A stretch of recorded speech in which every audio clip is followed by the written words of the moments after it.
Right, thank you.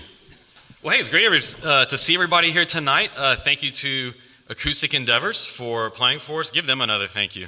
That was great. I loved your song choices. I love that Julian Baker song, so it was exciting to hear that one.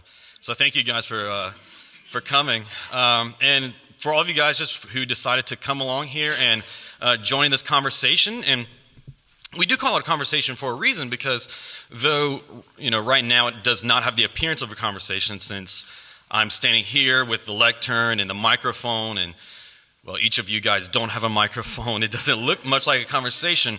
But, I just want you to know, and especially tonight, we're covering, we always cover hard topics at Faith Forum, and tonight is certainly no exception. This is a really tough topic. It's one that I have really struggled to wrap my mind around and try to come up with something that's coherent, clear, I hope helpful.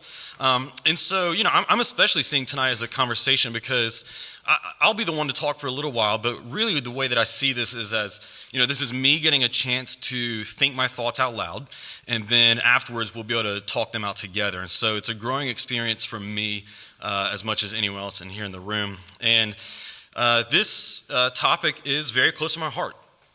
It's very important for me. So the topic, if you weren't aware, is toxic masculinity. It's really important to me because, well, first of all, I'm a man, and I don't want to be toxic.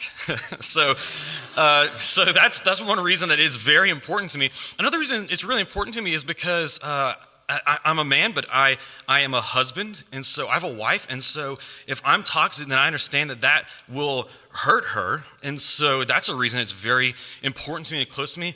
More than I'm a father, I have a daughter, and so I really, really care about the state of men that are being raised in our society. I have great interest in that, and I have great interest in that for any future kids I may have, more girls or boys that I may have the privilege of raising. And so this is really important to me. So I just want to start by putting it out that way and letting you know that for me, just like for probably all of us in here, it's not just some pure intellectual exercise.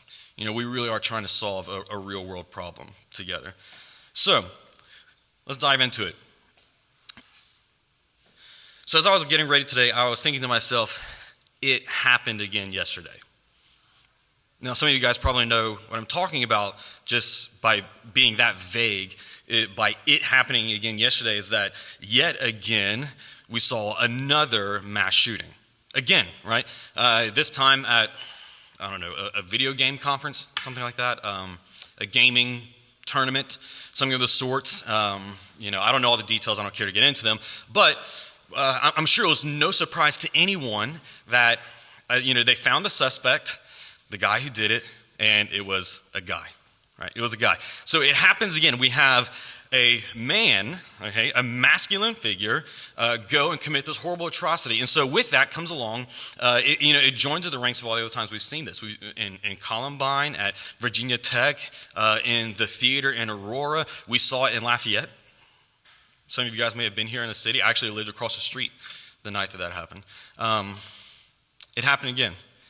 And back in February, whenever there was the mass shooting at the high school in Florida, Marjorie Stoneman Douglas High School, is that the name of it? A few days after that shooting, there's a comedian named Michael Ian Black, and he wrote this article in the New York Times. And the title of the article was "The Boys Are Not All Right." And in the article he said, "What do these shootings have in common? Guns, yes, but also boys. Girls aren't pulling the triggers, it's boys. It's almost always boys. America's boys are broken, and it's killing us." This is obviously one of the first examples that would come to our mind when we think about the topic toxic masculinity. We may think of many other examples of or things that we would label as toxic masculinity. And so, I just want to start with kind of an obvious question, but I think that's a part of my job is to ask obvious questions sometimes and investigate them. Is toxic masculinity even a problem? I would say yes. Yes, it is a problem, but I think that the way that we're going about talking about it and trying to approach it is severely misguided because, and I believe I'm vindicated in saying that, because it's not getting any better. It's not getting better. And in fact, as I think you'll see in the next few minutes as you walk along with me, I think in a sense it might be getting worse. So I want to look at this in a few different ways. First of all, I want to look at what I call the problem with the problem. The problem with the problem itself. Secondly, what I believe is the cause of the problem. And then lastly, what I will propose as the solution to the problem. Okay? So first of all, the problem with the problem.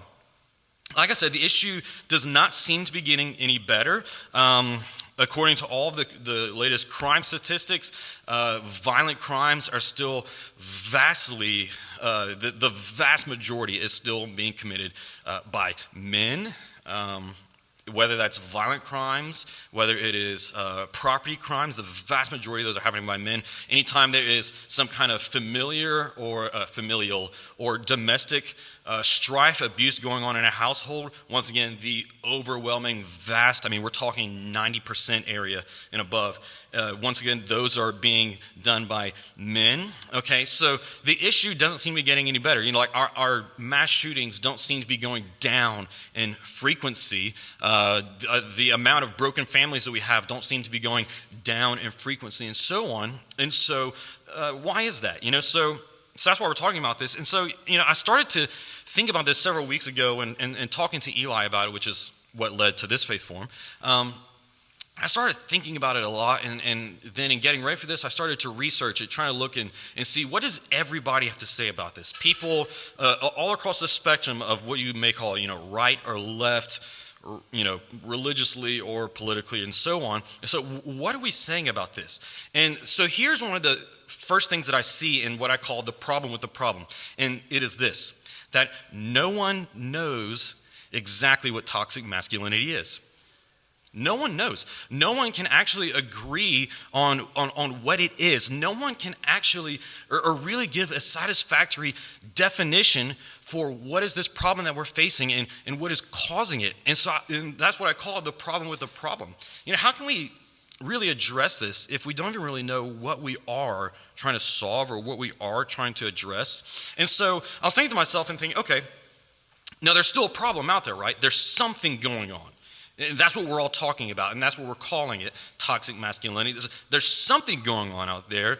So maybe just because it's so prevalent and it goes across all socioeconomic demographics and across all cultures, and look, not even our own country, we can see examples of toxic masculinity in other cultures, right? So maybe because it's something that seems to be so pervasive, it's one of those things, and because we can find a lot of examples like this in life, it's one of those things that we look at and we say,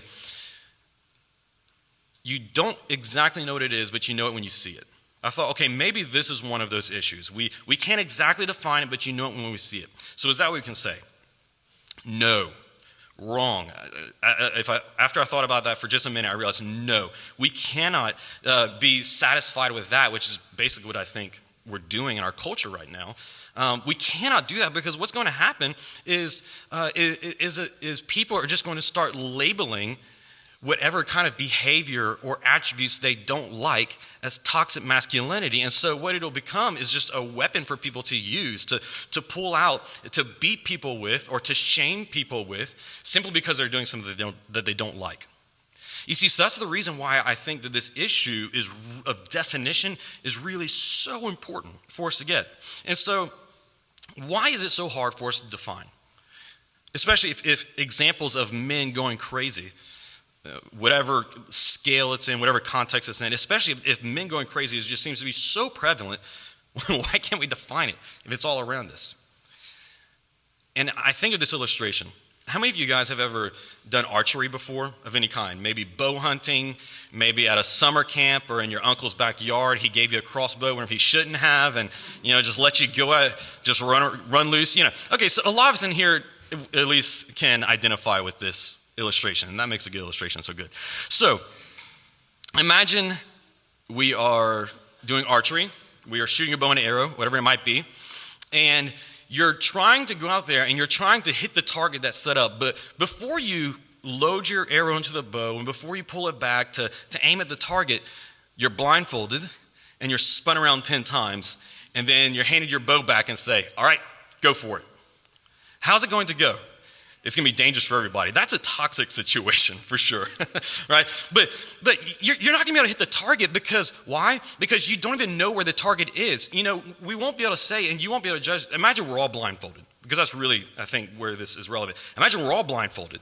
And so we're all shooting arrows, and people are getting hit, and a lot of our arrows are just going all over the place. And, and so maybe every time somebody gets hit, they say to themselves, that was a toxic shot. But what's the problem? None of us know where to aim. We can't accurately say what is a hit, what is a bullseye even, and what is a miss, because we don't have a clear target to shoot at. And so here is really, I think, the bedrock issue, or one of the bedrock issues. It's that we can't define it because we don't know what true masculinity is. And as a culture, we don't have, and I'm speaking very broadly, as a culture, we don't have any figures or models that we can lift up as and say, this is true manhood, right? This is true masculinity. This is what all men should aspire to. You see, we have no target. We're all running around blindfolded, and a lot of people are getting hurt because of it. And then we can't even figure out what the problem is or which way is the right way to go because we don't know where to go, right? We're blindfolded once again. And so I think that's one of the reasons that we get so confused with this topic and we speak past one another so often. And I think it's also a reason why people get so upset whenever we talk about this topic. It's a very offensive topic for a lot of people, and maybe not even just men, but women too. It's as soon as you bring it up, it seems to be really offensive for people because it always comes off, every time we start talking about it, it always comes off as a critique or a condemnation of just blanket masculinity, of just blanket manhood. There's a good example of this this was after the shooting at the nightclub in Orlando, I think the Pulse nightclub, a year or two ago. And after that one, a journalist, a writer at Salon.com, the magazine, wrote this article called Overcompensation Nation. And in the article, she says that once again, we see this theme coming up, which is toxic masculinity. Okay, she says, every time feminists talk about toxic masculinity, there's a chorus of whiny dudes who will immediately assume that feminists are condemning all masculinity, even though the modifier toxic inherently suggests that there are forms of masculinity that are not toxic. Okay, so that's nice to hear. But then she goes on to say, so to be excruciatingly clear, toxic masculinity is a specific model of manhood geared towards dominance and control. And so you'll hear this from a lot of people, especially Amanda Marquette is on the political left. You'll hear this especially a lot from other people on the political left, that what toxic masculinity is it's a specific form of manhood that's geared towards those two words they use, dominance and control. And so will that work? And does that help the issue of us seeing the critique of toxic masculinity as a critique or condemnation as masculinity in general? I would say no, because once again, it is far too vague. It's ironic that she said she was going to be excruciatingly clear and then gave us something that was not clear in the slightest. On surface value, we look at it and we say, oh, okay, that's helpful. But let us dig into that. Okay, so what does it really mean for a man to not live on a hierarchy, if you want to say, or on a model of dominance and control, okay? So we can see how that could certainly go to some extremes, and that's why it looks plausible on a surface issue. But like I mentioned before, I'm a husband and a father, and so we have a home. And imagine that in the middle of the night tonight, we hear shattered glass, and the alarm goes off, and we realize that there is an intruder in the home. Now, in that moment, do you think that my wife would prefer to me to take up a model of dominance and control or to not take up a model of dominance and control? In that moment, she will very much want me to take up a model of dominance and control against that intruder, right? In that moment, that is absolutely what I should do. Think of World War II. One of the clearest examples we can see of these great forces of good and evil, broadly speaking, going against each other, right? Would we have liked for the leaders of the Allies and for the Allied troops on D-Day or as they are going out and liberating Jews from concentration camps, would we have preferred for them to not take up a model of dominance and control in that situation? Let's bring it down to an even lower level, so to say. Would you like for the CEO of the company that you work for, or whoever the top leader is, to quit practicing dominance and control at all? You see, because at the very least, what a CEO or what the top leader of an organization is supposed to do is to cast vision for that organization, say, here's the future that we're aiming at and that we're going to go for. And so in a very small sense, that is an exercise of dominance, right? That is the leader saying, my vision is the one that we're all going to follow. Right? And it's because the leader lays out that clear vision, in a sense, exercises some amount of dominance that the organization will stay healthy. And it's in a sense because that leader will say, these are the values that will define our organization. And if they're good and healthy values, they will lead to the flourishing and the blessing of everyone in that institution.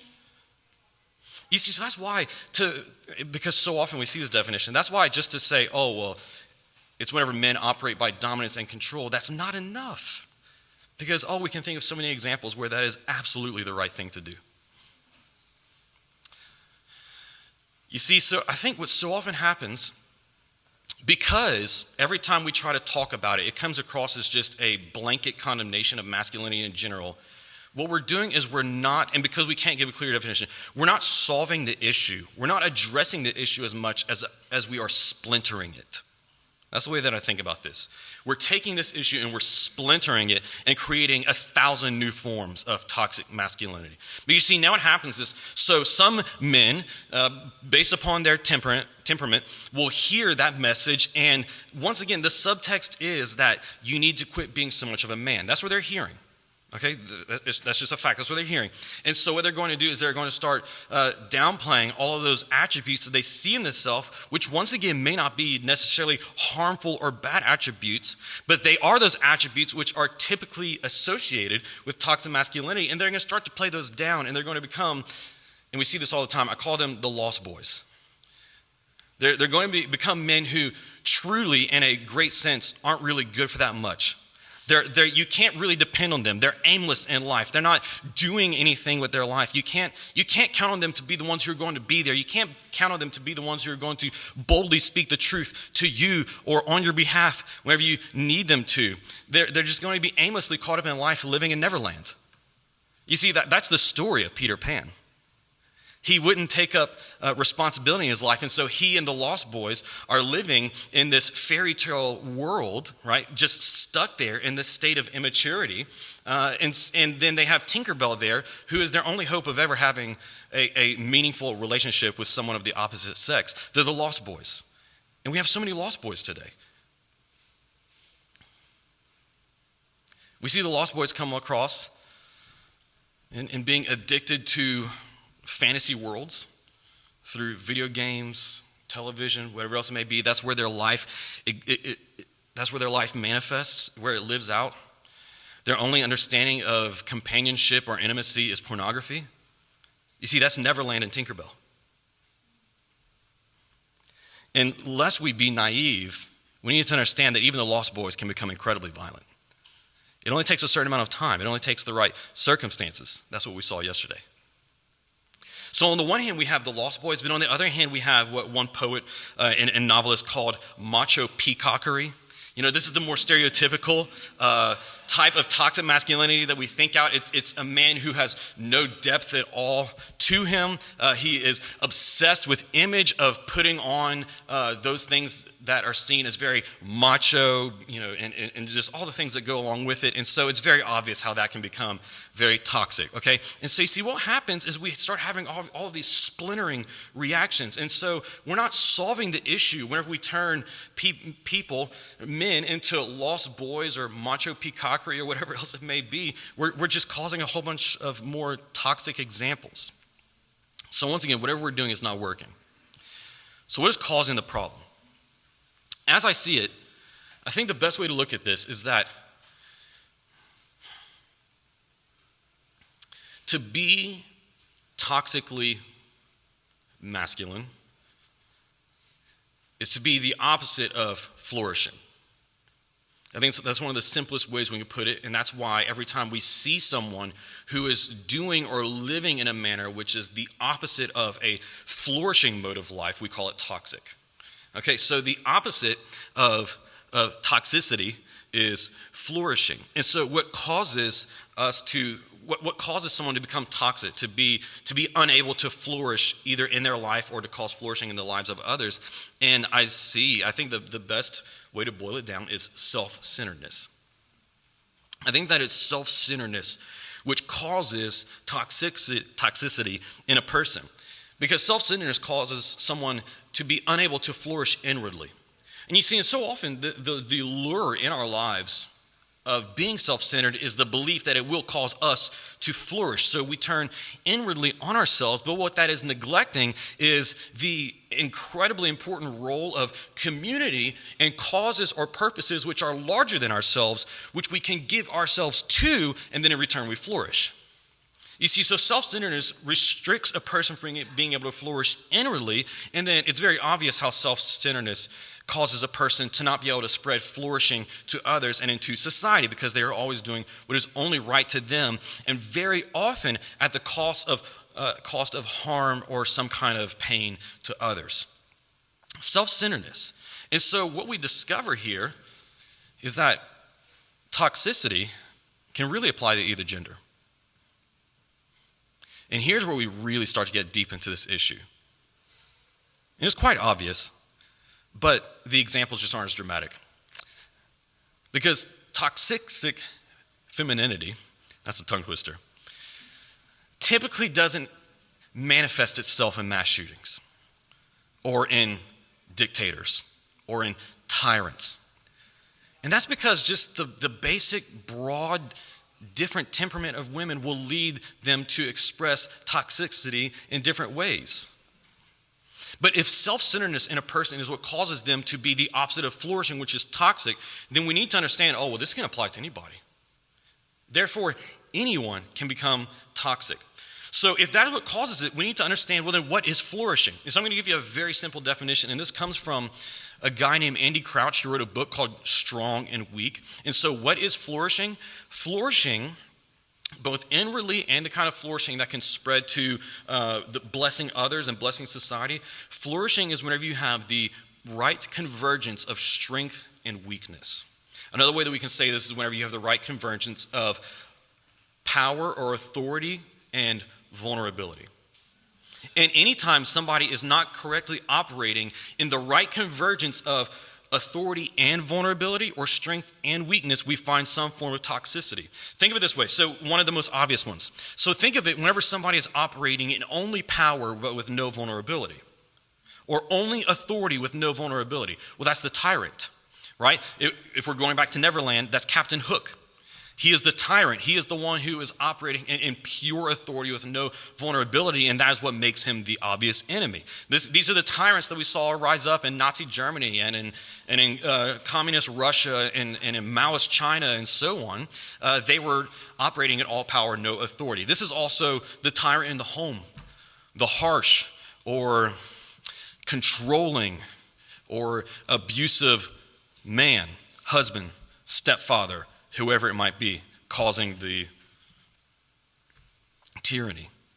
You see, that's an example of authority, but authority that is being practiced with no sense of vulnerability. Think of a second example, whenever you have someone who is experiencing vulnerability or weakness, but with no authority or power at all.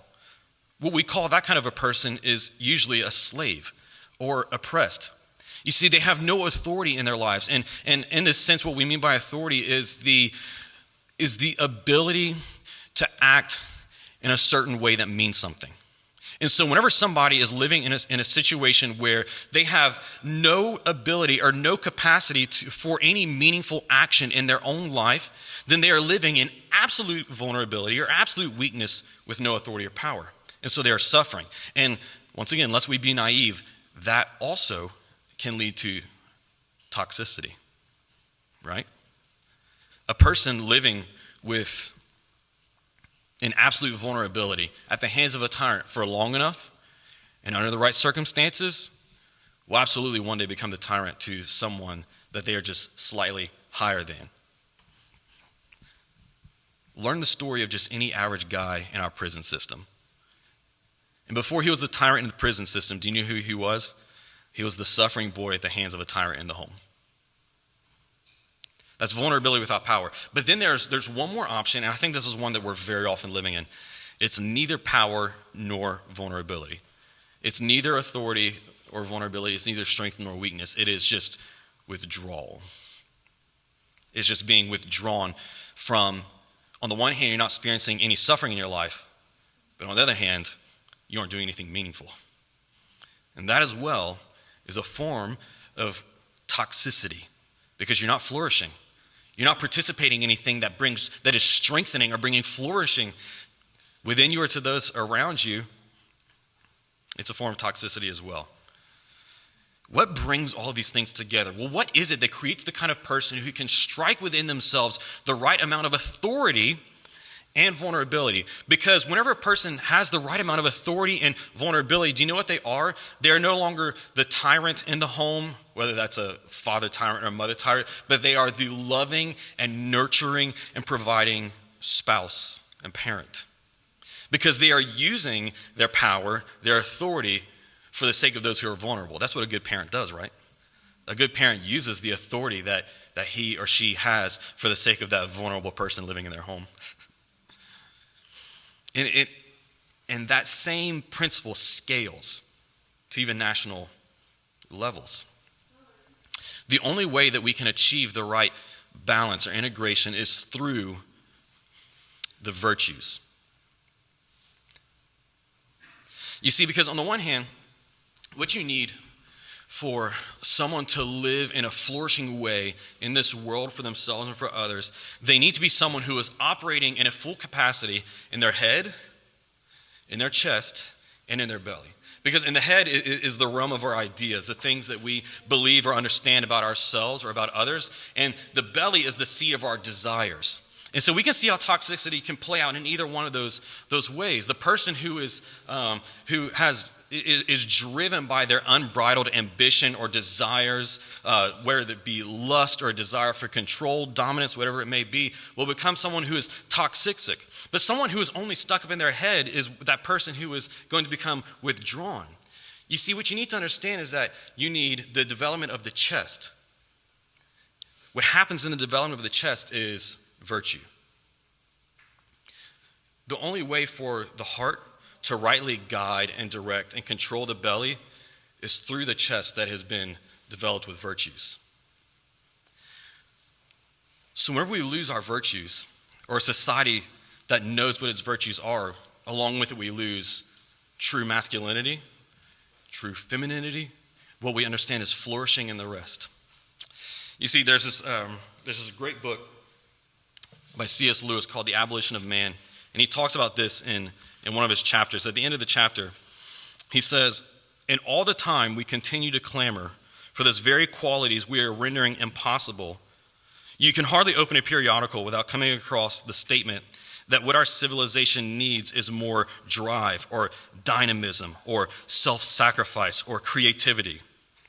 In a sort of ghastly simplicity, we remove the organ and demand the function. We make men without chests and expect of them virtue and enterprise. We laugh at honor and are shocked to find traitors in our midst. We castrate and bid the geldings be fruitful." You see, what he's saying there is that we should be, and he's speaking from back in the 40s and 50s, he's saying we shouldn't be surprised at all of the toxic examples we see in our culture, because what we've removed is that virtue organ, that chest that rightly guides the human being who leads flourishing. So the question is, how do we recover those virtues? Here's the first thing that I say. I'm going to give you two proposals for how we recover those virtues and how we can solve the issue of self-centeredness that leads to toxicity, whether it's in men or women. Here's the first one. The first one is that we don't necessarily need more lectures, and we don't necessarily need more books or conferences on true manhood or true womanhood or whatever else it may be. What we need are models. What we need is an ideal. Because people will always imitate that which is lifted up as the ideal in their life. You see this happening in the lives of men and women, not only in our society, but in all of human history. Look, think back to any ancient society, and who did all of the men in that society aspire to? Who did they try to become? What kind of virtues did they try to embody? Well, it was whatever ideal was propped up by the society. Think of the young Viking. What virtues is he trying to develop within himself? Is it the virtues of gentleness? No, it's the virtues of strength and valor and courage in battle and of brutal warfare, because that is the ideal, the model that is being lifted up before him. And so that is who he's trying to become. Okay, so think about the culture that we live in now. You see, it's not just that we have no idol or model, ideal. We've got a lot out there. And that may be one of the problems. There's no one that holds us all together. But we have a lot out there. But think about some of the most prevalent ideals that are set out there. And let's just go back to talking about men. Who is propped up as the ideal man in our movies and in our TV shows and in the people who get time on the news? You see, is it any surprise that we prop up those kind of ideals and then we get Harvey Weinsteins? Or the many Harvey Weinsteins who run around on college campuses, taking advantage of young women, pressuring, right, manipulating, using and then abandoning. Is it any surprise? What are they doing? They are imitating the ideals that have been lifted up before them. What we need is a great ideal. And so I believe that we can find that ideal in Jesus Christ. Surprise, right?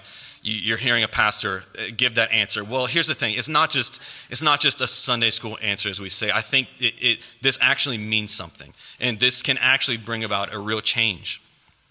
I believe that ideal is Jesus Christ. And here's why. Because whenever I think about what is the greatest picture of human flourishing, what is the greatest ideal which a man or a woman could aspire to, I think of the person of Jesus. I think of the Christ, because whenever we read about the story in the four Gospels in the New Testament of the Christ, what we find is the picture of someone who is absolutely and perfectly integrated. All the virtues coming together to be manifest in a person who is exquisitely living in that perfect convergence of strength and weakness. That's why the New Testament goes on to describe the Christ Jesus as the lion and the lamb.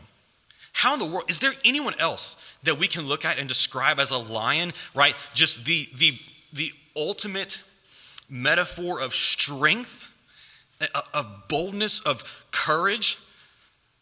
May I even say authority and dominance? And yet also the lamb. The stereotypical picture of fragility and of gentleness. Yet, because of the type of life Jesus lived out, the people who were the closest to him gave him that name. He is the lion and the lamb, and we see it worked out in his life in tons of examples. But off the top of my head, just think of a few. Think of he's the lion, and we see him working in absolute authority whenever he goes into the temple as someone who, on paper, has no authority in that temple, but he goes and he sees how people are being abused. You see, what the Pharisees and what the religious establishment was doing was they were operating in only authority and not also in vulnerability, and therefore taking advantage of people who were coming to purchase the animals that would be their sacrifice. Jesus comes into this and then uses his position of strength. The lion comes out of Jesus, and it says he fashions a whip and drives them all out. He drives out all of the tyrants. He throws their tables over, and they can't stop him. That's a picture of power. That's authority. But then on the other hand, he's gentle enough that children run to him and they jump up in his lap and he can play with them. Do you know anyone who is so powerful that they can defy the greatest cultural authorities, and yet also the children love to play with them? Or we see Jesus, who so gently and wonderfully and vulnerably goes and speaks to the Samaritan woman at the well. You see, Jesus is the ultimate picture of strength and weakness, authority and vulnerability coming together in the same person, so that he is the best picture of flourishing, but also a flourishing that goes out to others. But the ultimate example of Jesus exhibiting human flourishing, strength, and weakness would be whenever he went to the cross. Because it was whenever Jesus went to the cross, in what we call the gospel, whenever Jesus goes to the cross, he is operating in pure, absolute strength on the one hand, because it is on the cross and it is by the cross that Jesus defeats and puts to end forever sin and death, it says, right? So the consequences for self-centeredness, the consequences for toxicity, which exist in our world, both at the great level of the tyrants and at the own individual level, Jesus overcomes all of that. The greatest, most insurmountable power that the human race has ever faced before, Jesus overcomes it in that moment on the cross. And yet, he does it through complete vulnerability, naked, crucified, seemingly to the people who are standing there, a total failure. But what they didn't know is that there on the cross, as Jesus hung and bled and died, was the most perfect picture of human flourishing that the world had ever seen. And moreover than that, Jesus' vulnerability can make us strong. And because of the cross, Jesus' flourishing can drive out the toxicity which is within us, the self-centeredness that is within us, and make us people who become integrated, whole, and flourishing. Because whenever he was hung on that cross, what the Bible tells us is that he was taking up our cross. He was taking upon himself the responsibility to carry the sufferings and the burdens of the whole world. And because Jesus took up that cross, he placed it on his own shoulders, his flourishing may be brought to us as individuals, and perhaps as we live it out, to our society. You see, that's why I say Jesus is the ideal that we need to solve the problem of toxic masculinity or femininity. And that leads us to the second proposition, which is that we must each take up personal responsibility for the toxicity which is in our society. We must each take up personal responsibility for it. You see, the only reason that Jesus was able to address it in his life and achieve full flourishing, both in himself and a flourishing that extends and brings flourishing to others, is because he took up his cross. Because he bore that responsibility upon himself. And in Mark chapter 8, he told his disciples that if they really were his followers, if they really did want to experience the kind of flourishing that he offered, then what they would have to do is take up a cross on themselves. What they would have to do is take up upon themselves the responsibility that was theirs as human beings living in this world, the responsibility that was theirs to bear and to face the suffering that was in this world and to carry it. So what does that look like? Well, first of all is this. We need to realize that we have no grounds for criticism if we're part of the problem. Let me ask you, have you done everything within your power to rid yourself of the self-centeredness or the toxicity that is within you? Because as I pointed out before, this is something that can affect any one of us. Let's make that even easier. Have you done one thing, but with the best of your ability that you can? You see, before we can go out and fix the world, before we can go out and fix our city, we need to start by cleaning up our own house. We need to start by ridding ourselves of the toxicity and the self-centeredness that is within us. That's the first thing. The second thing is this, and then I'm done. The second thing is that, and this is very closely related, is that you cannot change just some cosmic problem that's out there. You know, and that's one of the problems of this whole discussion, is that because we talk about it in this way that we're not quite sure what it is, but it's out there somewhere, and so we can bring it up whenever we want to or whenever it's useful to us. That also makes it something that none of us can actually do anything about, but it makes us look good whenever we talk about it, right? You see, you cannot change something that's just a cosmic problem that's just out there in society, but you can do whatever is within your domain of authority or your domain of power to do and to change. And so let me encourage you guys with just a few very practical things. You can love someone. Love is the only thing that can truly pull someone away from self-centeredness, because love by its nature draws us out of ourselves. Toxicity breeds toxicity. So often, the people who we see hurting people are doing so because they are hurting and they have been hurt. And so what if just one of those hurting people would have been loved by someone who was around them who had the capacity to do so? So let me encourage you. So take up your cross by loving someone. And there's a whole other host of ways we could talk about taking up our crosses, but I think I'm out of my time, so that's it.